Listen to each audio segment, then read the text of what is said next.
Les sujets du jour de la revue fiduciaire. Premier sujet de notre JT. Employeur de salariés sapeurs-pompiers volontaires.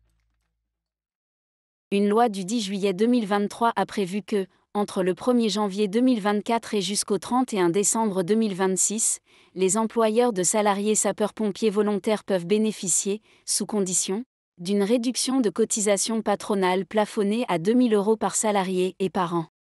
Un décret du 29 décembre 2023 prévoit que le plafond de 2 000 € est corrigé à proportion de la durée de travail, hors heures supplémentaires et complémentaires, inscrite au contrat de travail du salarié au titre de la période où il est présent dans l'entreprise et rapportée à la durée légale du travail. Le bulletin officiel de la Sécurité sociale, BOSS, lui, a apporté son lot de précisions sur ce nouveau dispositif, en passant en revue les employeurs et salariés éligibles, les cotisations visées et les modalités de calcul de la réduction. Il indique notamment que la réduction s'applique sur la cotisation patronale d'assurance chômage au taux de droit commun, 4,05% dans le cas général, sans prise en compte d'un éventuel bonus ou malus. Deuxième sujet de notre JT. Calcul de l'impôt sur le revenu 2024.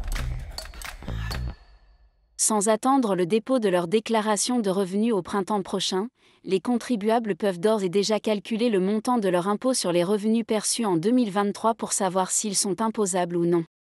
Un simulateur de calcul est disponible sur le site impôt.gouv.fr.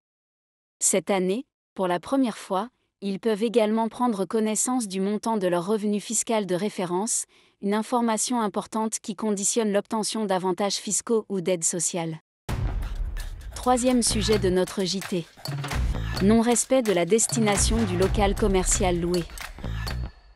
Le locataire commercial qui souhaite étendre son activité au-delà de la destination prévue au bail doit, avant toute chose, en informer le bailleur.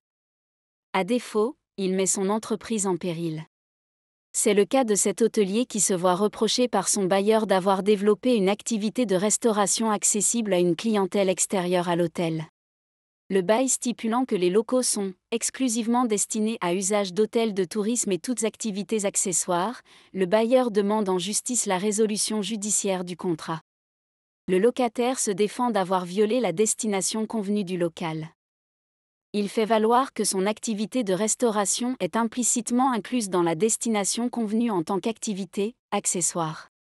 Ce service, argumente-t-il, représente seulement 1% du chiffre d'affaires global, il contribue à développer la notoriété de l'hôtel, et se limite à de la petite restauration servie dans les parties communes de l'établissement, dépourvue de cuisine professionnelle. Mais le bailleur obtient gain de cause. L'activité de restauration, dont l'hôtelier faisait la promotion sur le site internet de l'hôtel, était accessible à une clientèle extérieure à l'hôtel, par une entrée différente de celle de l'hôtel. Pour les juges, il s'agissait d'une activité distincte de nature à attirer une nouvelle clientèle. Elle n'était donc pas comprise dans la destination contractuelle d'hôtels de tourisme et accessoires. Conjuguée à d'autres infractions du locataire, la violation de la destination du local est jugée suffisamment grave pour prononcer la résiliation du bail au tort de celui-ci.